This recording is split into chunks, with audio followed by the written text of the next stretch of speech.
Hey everyone, what's going on today? We are almost done with our history lesson, I promise. This is the last history episode, and starting with the next F1, we'll be talking about much more present day stuff. But today we're going to finish up with World War II and the 2008 financial recession and the outcomes that came about from that. If you're enjoying this series, I would really appreciate it if you leave a like and subscribe. Thank you so much. And so the post-World War II period, during World War II, the Fed was sort of beholden to the Treasury's wishes, and often the Treasury sort of requested things, and the Fed was very much obliged to perform these duties for the Treasury. And this sort of kept happening until the Accord, which was the Treasury Fed Accord, which really separated sort of government debt from the monetary policy that we were talking about earlier. And this was super important for the Bretton Woods system that would come as a result of the World War II, the post-war system, which had the U.S. as sort of the lead currency that every other currency would be pegged to. It was all the more important to separate government debt from monetary policy.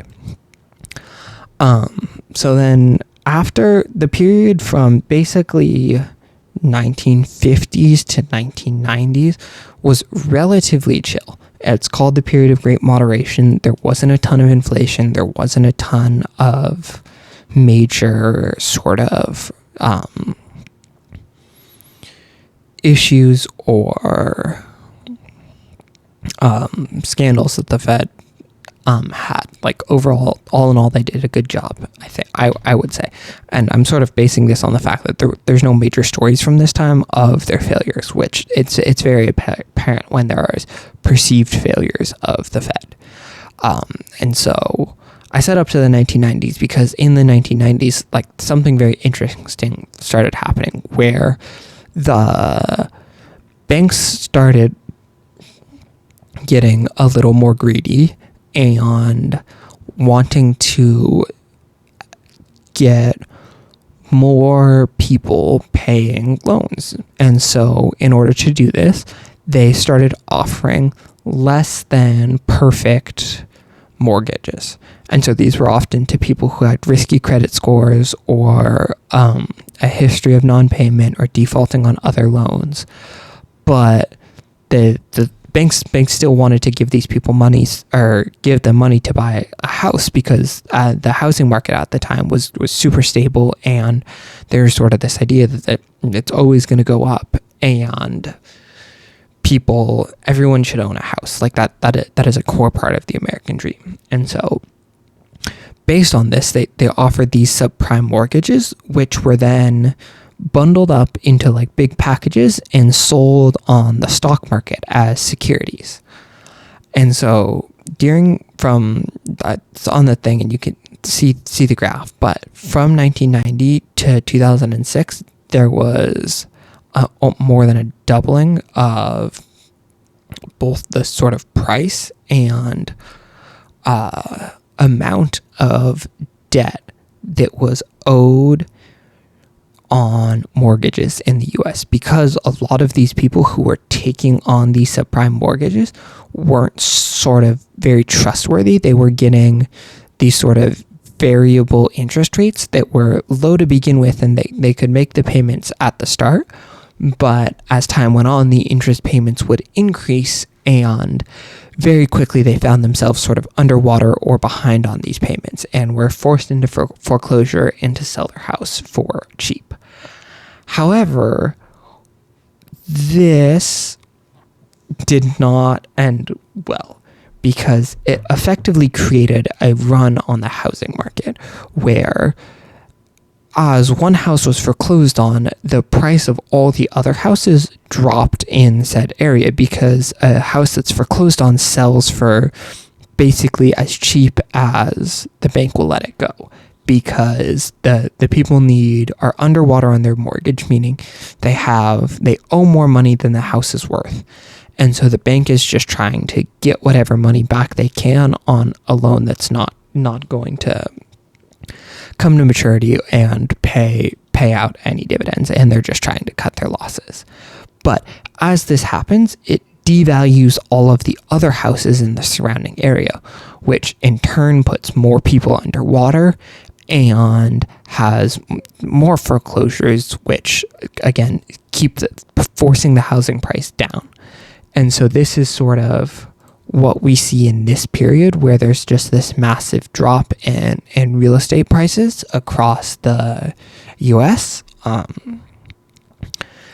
Since then, we've basically been climbing right back up, but this sort of drop is the sort of cascading downwards effect that really only stops at the bottom when the federal government stepped in and took the Freddie Mac and Fannie Mae and placed them under conservatorship of the Treasury and the Fed.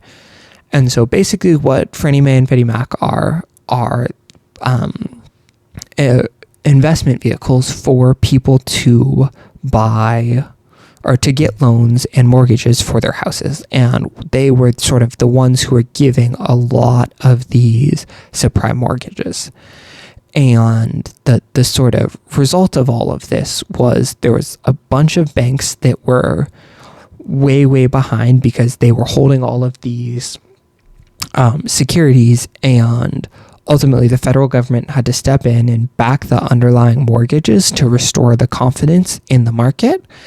And once they did this, there was sort of a stabilizing effect. But in order to get to this point, the Fed had to inject a lot of money into the economy to sort of keep it all running as everything was crashing and the prices of housing kept dropping. The Fed wanted the interest rate to be lower than it already was, but they couldn't really cut it anymore. So they used this sort of